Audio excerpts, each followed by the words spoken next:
Hey, what's up, mortals? It's Stan here, and right before we get into the video, I'd like to say a few things first. First of all, thank you to the Patreon supporters. They are a big help to make this content. If you would like to support us and the content we make, go down in the description below and support our Patreon. Secondly, we have a new anime channel that we built on anime lore, and you can watch our first video right now if you wanted to, or after this one. And thirdly, if you haven't watched parts 1 through 4, or all the way up to 14, you can check that in the description as well, because the previous parts are down there if you want to see that. And now with that out of the way, we can get straight in the video now.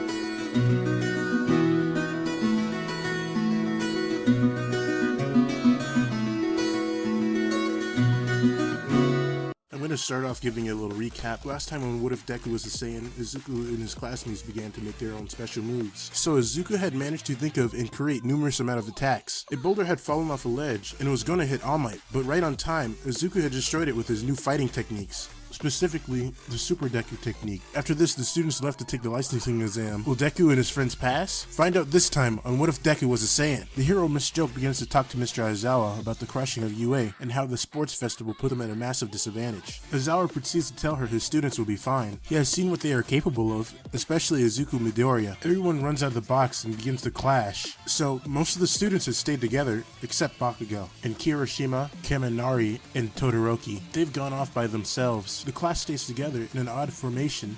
Izuku stays in the front. In a matter of seconds, dozens of balls fly by them, but are quickly dealt with by Izuku and his ki blasts. However, the enemy school was not surprised by this. They speculated this would happen. This was just a distraction. From underneath them, a tornado flings everyone away besides Izuku. A barrage of balls flies towards him.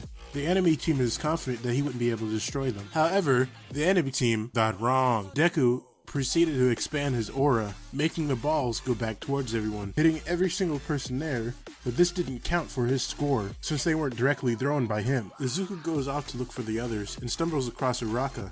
He lets his guard down. Uraka tries to take him out. Before she even realized it, she was knocked out by Izuku and transformed back into Toga. He didn't notice this, however. He was too distracted by a naked girl being right in front of him. He had just taken the poets and left. He ran off to find the real Uraka this time. In Zero, Izuku makes sure to keep his guard up this time. He has suspicions, and he's questioning to himself who they really are, due to the encounter with Toga. After realizing it's really them, he explains about his encounter about the shapeshifter. He tells them about how she looked like Uraka. Zero and Uraka freaked out and start to continue asking questions to Deku. The two pass with flying colors thanks to Midoriya, but before he can grab his final points to pass, he sees a light in the distance, and he runs over there to see what it is. Trying to group all of them, and happens upon Oyama hiding alone. Tenya tells Yuga he's been trying to help his classmates, and Yuga just thinks it's funny that Tenya isn't worried about himself. Tenya explains that the needs of his classmates come first, and this is the chance to act like his brother and shape his dreams. Tenya says that he still wants to pass the exam, and asks Yuga to help him. Yuga gets 2 of his 3 targets tagged, and is confronted by a student. The student nearly eliminates Yuga, but Tenya grabs his classmate's cape and pulls him out of the way. Yuga says it'll be too hard for them to survive this war zone with just the 2 of them, but Tenya refuses to give up. They're nearly hit with an explosion, but Tenya grabs Yuga's cape again and just runs away quickly. The other 2 groups are pinned down by the chaos, and only 10 spots remain for them to pass. Yuga is inspired by Tenya's sacrifice, and tries to help him pass, by acting as a decoy for their enemy. Yuga shoots his naval laser in the air, and it acts as a beacon of light to attract everyone to them. He explains that he's trying to lure in enemy students, because Tenya can use his speed to eliminate them in an instant. An ambush arrives almost immediately, but is interrupted by a giant flocks of birds that enter the battlefield. Kodo looks on from the top of a cliff, and orders the birds to continue circling the area. Tokiyame hides within a flock of birds, and activates his technique, Black Arm. Then he uses his gloom of the Black Arm super move to take down several nearby opponents. Then Midoriya expands his aura, making people freeze, and the tail guy uses his tail, as the tail guy does. Tenya is ecstatic to see all the UA students banding together again. Invisible Girl uses her light refraction move to blind several students before tagging their targets to pass the exam. The Ojiro passes as well, and Oyama looks confused as he watches his classmates fight. Mina arrives and tells Oyama that everyone was panicking and acting recklessly before they saw Oyama's light. Rikito carries a rock with someone stuck on it, and Mina blocks incoming projectiles with her acid veil shields. Mina explains that everyone was able to meet up again thanks to Yuga's beam, and thanks him because of the beacon of light. Mina eliminates someone and passes the exam. Midoriya dashes around knocking people out and passes as well. Tokiyami, Koji, and Rikido follow suit. Tenya and Yuga run to find 2 more targets, and Tenya tells the latter that it's thanks to him that everyone in Class 1A passed. They eliminate 2 more people and fill up the final 2 spots to pass the exam. Midoriya and the others watching from the waiting area are excited to learn that everyone from UA passed the first phase. Everyone who passes the first phase meets in the waiting room. The announcer draws their attention to the monitor that shows the entire arena is turned into a disaster zone. He announces the second and final phase will involve conducting rescue operations. 10 minutes before the final phase of the licensing exam begins, most of the students appear to be doing well thanks to the training they did. The announcer comments that the test will include more adversity, alluding to the number 10 hero prepping to enter the arena. Midoriya and the others were doing fine, especially Izuku. He saved 10 people in the last 10 minutes. He spotted someone. He would dash over and say, "It's fine now, because I'm here. You no longer have to face the inevitable. I can take you to safety." Once he lifted rubble or had picked up a person, he would hold them in his arms like a child with a pleasant aura. Some of them had fallen asleep as Izuku got to the safety zone. Gang Orca and his men interrupt rescue operations and abruptly burst into the arena using large explosions. The students taking the exam are tasked with juggling rescue operations alongside suppressing the villain's presence. Gang Orca is curious how the students will handle this dire situation. He makes shift villains appear right next to the first aid station and threaten to destroy it. Many of the students notice the invasion right away and rush to protect and evacuate the first aid station because it's the cornerstone of the rescue mission. Right as the explosion happens, Izuku turns and dashes towards the makeshift villains, appearing in front of the Orca gang and punching him in the gut, sending him flying. The makeshift villains try to shoot Izuku with sticky balls, but he walks through this with ease and knocks most of them unconscious. Everyone can hear the shockwaves of his dashes and strikes. The sight of Izuku doing this himself makes most of the students watch in awe, as if he was the number 1 hero himself, and if they were helpless. Shoto arrives and sees Deku dealing with him, and leaves him knowing his abilities. And Asa tries to help, but is sent flying back by the shockwaves, making it so the rest of the event of this final stage never happens. Shoto passes because he had gone off to save more people instead of being distracted by Gang Orca. The battle and the exam both come to an abrupt end. Yokomiya explains that the students were judged by the proctors from the Hero Safety Commission as well as the HUC employees. They were graded based on how few mistakes they made. He instructs the participants to change and cover before the final results are revealed.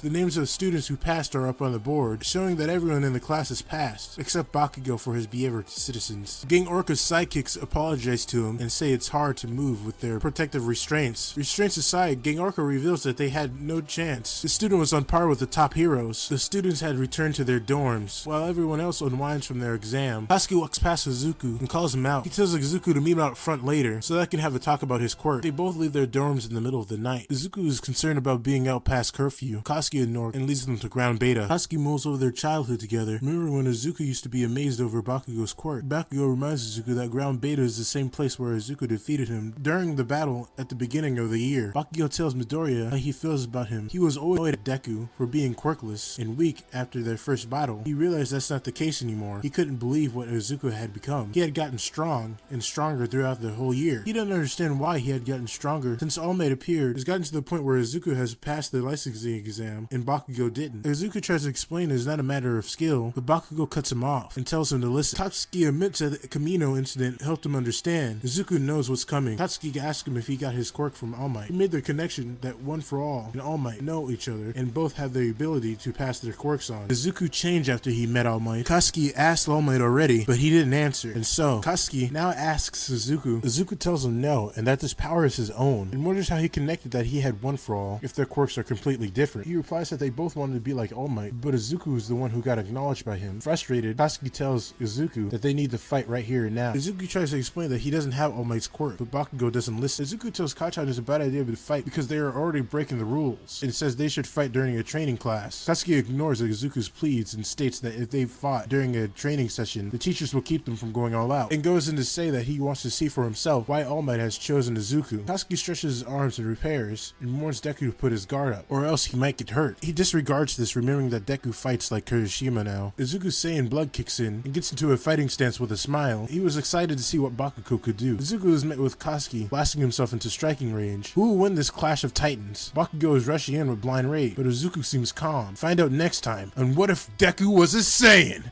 Thank you all for watching at the end of the video. Now there's a few more things I'd like to go over before the video ends. Firstly, I'd like to let you all know that we have a merch store. Some of the items in it are only available for a limited amount of time. So, if you're interested, go into the description below and check it out. Each purchase helps us make more content. Secondly, I'd like to thank our $5 plus Patreon supporters for helping us fund these videos. Lastly, on behalf of We Are Sentinels, I'd like to thank the writer for this video, as well as the editor.